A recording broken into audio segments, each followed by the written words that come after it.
Selamat datang di Cakap-Cakap Pakai Data. Kembali lagi bersama saya Sukronal Amin. Kali ini kita kedatangan tamu yang sangat luar biasa. Ini merupakan sebuah kehormatan yang patut kami apresiasi. Beliau ini adalah Kepala BPS Provinsi Sumatera Utara, Bapak Nurul Hasanuddin, SST MStat. Selamat siang Pak. Selamat siang, sehat ya? Alhamdulillah sehat. Bapak gimana kabarnya? Ya, alhamdulillah sehat. Ini merupakan kunjungan Bapak yang pertama kali secara resmi ya Pak? Ya, secara resmi itu. Iya. Gimana Pak Tanjung Balai? Ya, karena memang daerah yang sangat padat ya, Kota Tanjung Balai ini, dan juga dekat dengan muara atau pantai, tentu cukup hangat ya. cukup hangat. Panas ya bisa dibilang gitu Pak ya. Iya. Terus perjalanan ke sini gimana Pak? Apakah ada kendala atau?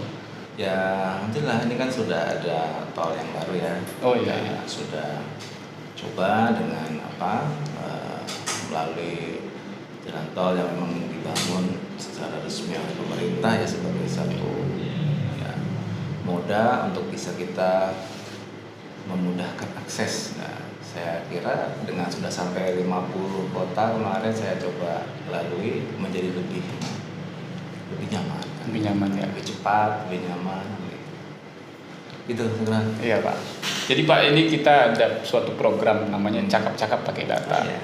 Ini merupakan salah satu sarana informasi kita antara kita dengan publik, informasi-informasi terkait BPS yang kita sampaikan, dengan harapan kita dapat memberikan informasi yang bermanfaat. Namun di sini Pak, yang ingin kami angkat sebenarnya adalah yang sedang hangat-hangatnya, apalagi di wilayah pemerintah daerah, khususnya di pemerintah Kota Tanjung Balai, ada istilah-istilah yang baru mereka dengarkan dengan istilah statistik sektoral ini Pak. Kita bisa lihat mulai dari yang pertama dari EPSS tuh. Nah, EPSS, ada metadata, ada romantik, pembinaan statistik sektoral.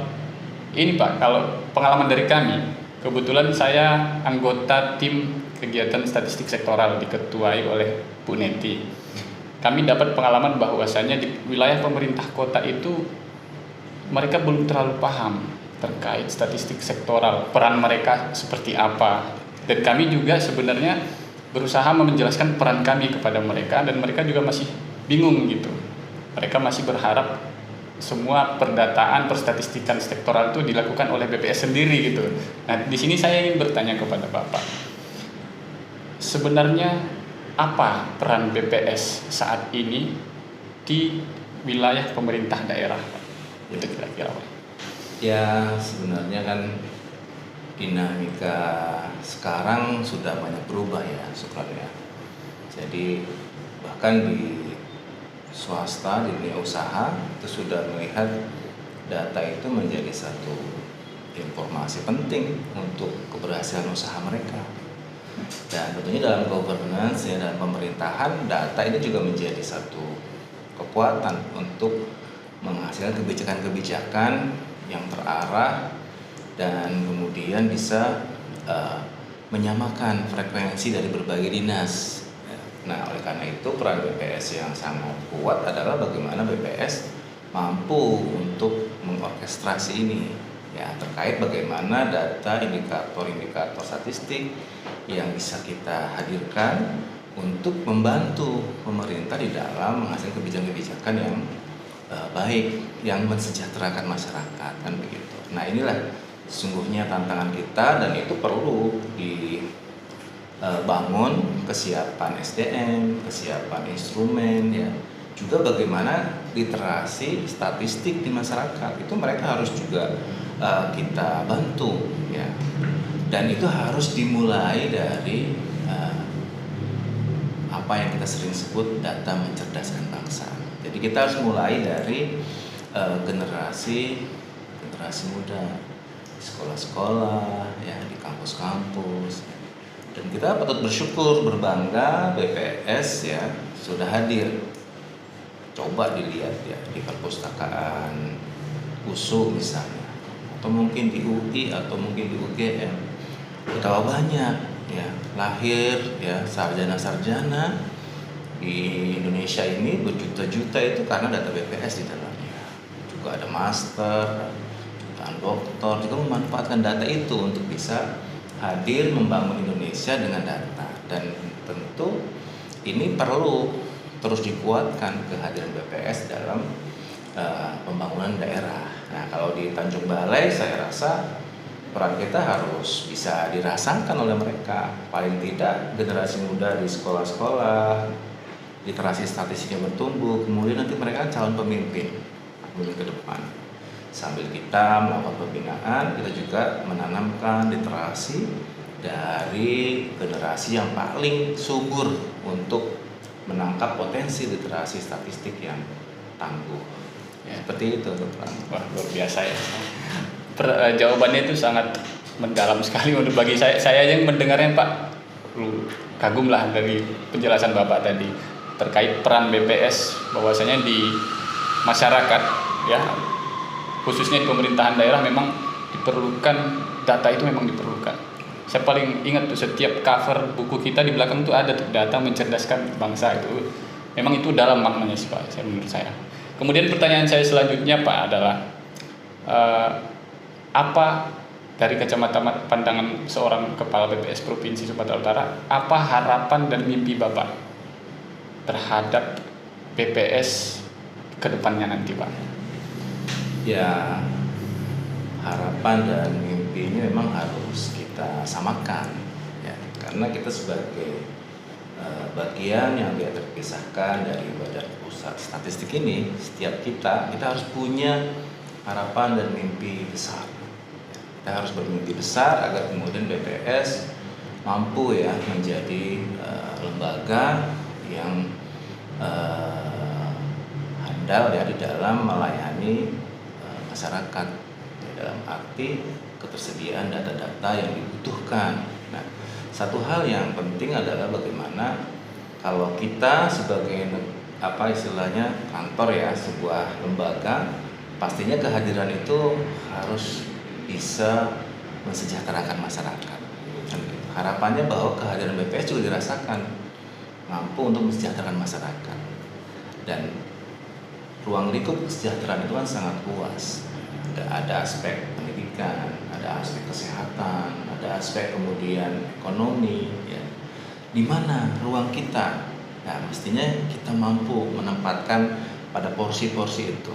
Data-data kita banyak sekali. Kalau kita baca indikator-indikator kita, apakah itu terkait indikator pertumbuhan ekonomi misalnya, itu kita bisa mengambil rekomendasi ataupun satu insight untuk bisa menyarankan kebijakan-kebijakan yang baik untuk masyarakat supaya mereka meningkat tingkat kesejahteraannya. Dari aspek pendidikan kita ada data-data statistik pendidikan, dari aspek kesehatan kita punya data statistik kesehatan, dan juga data-data yang terkait ekonomi kan begitu. Apalagi kalau teman-teman kan menghitung juga nih PDRB Kota Tanjung Balai ya kan. Nah, itu ada kategori 17 kategori, masing-masing bisa menjadikan satu ruang untuk kita memberikan saran kebijakan. Dan jadi ini jadi mimpi dan harapan saya ke depan, BPS mampu hadir, eksistensinya itu semakin dirasakan, semakin kuat di dalam konteks penguatan pelayanan statistik. Tentunya dengan bergandeng tangan dengan OPD ya, pemerintah kota dan juga pemerintah provinsi dan pemerintah pusat tentunya. Seperti itu Pak.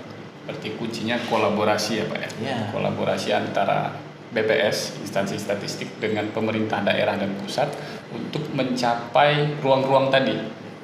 Salah satu contohnya Bapak tadi bilang PDRB ya, ada 17 kategori, bahwasanya setiap kategori kita memiliki eksistensi, peran untuk menyumbang saran atau kebijakan yang akan ditentukan oleh pemerintah daerah.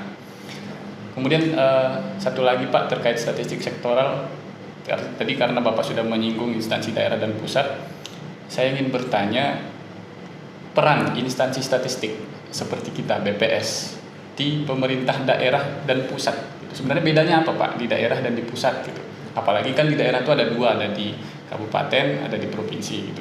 Nah kemudian di pusat juga seperti apa? Nah, gimana kira-kira Pak?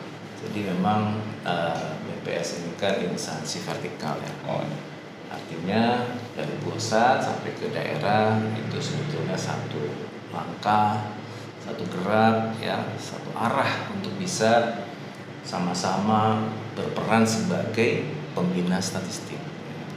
Karena kita sebagai pembina artinya memang bertanggung jawab penuh untuk bisa mengentaskan, mengangkat, membangun ya agar instansi baik itu di daerah, di provinsi, kabupaten kota maupun di pusat itu literasinya bertumbuh. Artinya kalau mereka para kementerian lembaga ataupun OPD ini menghasilkan sebuah data, maka data yang dihasilkan itu data yang baik, data yang terstandarisasi, data yang nanti bisa digunakan untuk kebijakan secara tepat.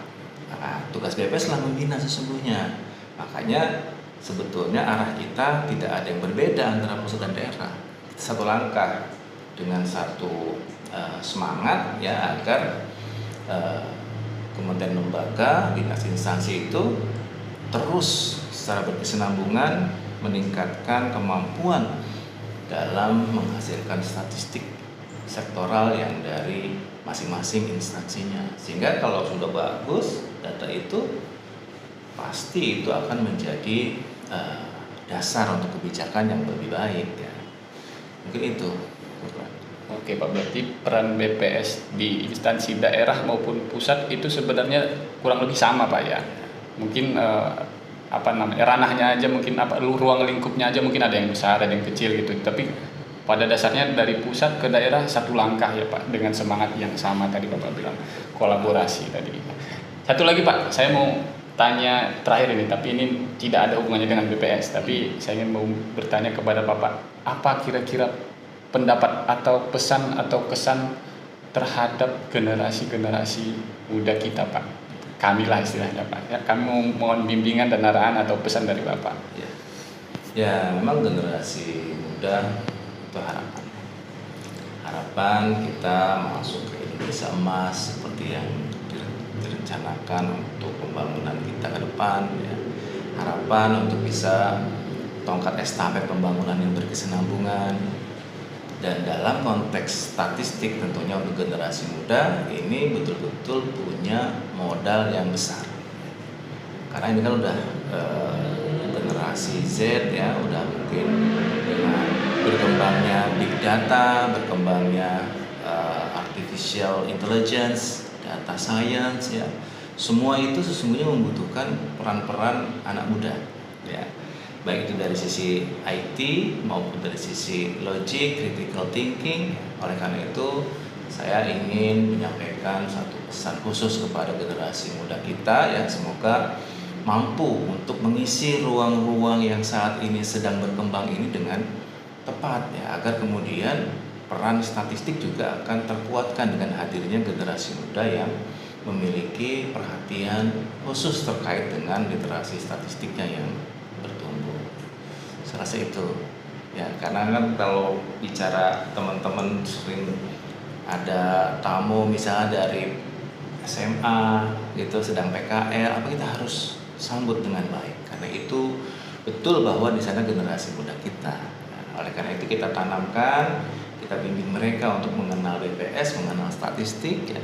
Termasuk kalau ada yang magang dari kampus, universitas, kita harus sambut dengan baik. Diskusikan, tanyakan selama mereka berada di BPS apa yang sudah mereka dapatkan ketika PKL di sini ya kan banyak yang PKL di sini. Nah, oleh karena itu menjadi bagian yang penting untuk generasi muda, khususnya untuk menyongsong ke depan. Indonesia emas ini tidak harus ditopang oleh generasi muda yang siap ya, secara pikir, emosi maupun gerak langkah. Pikir, emosi dan gerak langkah luar biasa. Itu adalah harapan untuk generasi muda seperti kami lah Pak, seperti saya ya. Ya memang peranan kami juga, harapan saya pada kami juga ke masa depan, memang kami juga berharap, saya juga berharap peran kami nanti cukup besar sih Pak, karena ini menyangkut pembangunan di Indonesia, di negeri kita, di daerah kita ya kan Pak. Mungkin itu saja Pak yang bisa kami tanyakan, dan terima kasih banyak Pak atas waktunya, terima kasih atas momennya dan kesempatannya. Sekali lagi Pak, ini merupakan suatu kehormatan yang sangat luar biasa, apalagi bagi saya pribadi. Ini pertama kali saya berhadapan dengan Bapak Nurul Hasanuddin. Ya agak grogi juga sebenarnya Pak, tapi saya berusaha untuk tetap ini membawanya dengan enak lah saya. Dan sekali lagi Pak, kami ucapkan terima kasih udah mau berkesempatan, udah menyempatkan waktunya untuk dilakukan podcast atau diskusi sederhana singkat ya bersama Bapak. Kami harap nanti kami menunggu kedatangan Bapak lagi ke sini secara resmi ya di Tanjung Balai, mudah-mudahan dengan kesempatan yang berbahagia. Mungkin itu saja teman-teman, sahabat podcast, cukup sekian yang dapat kami sampaikan. Sampai jumpa kembali.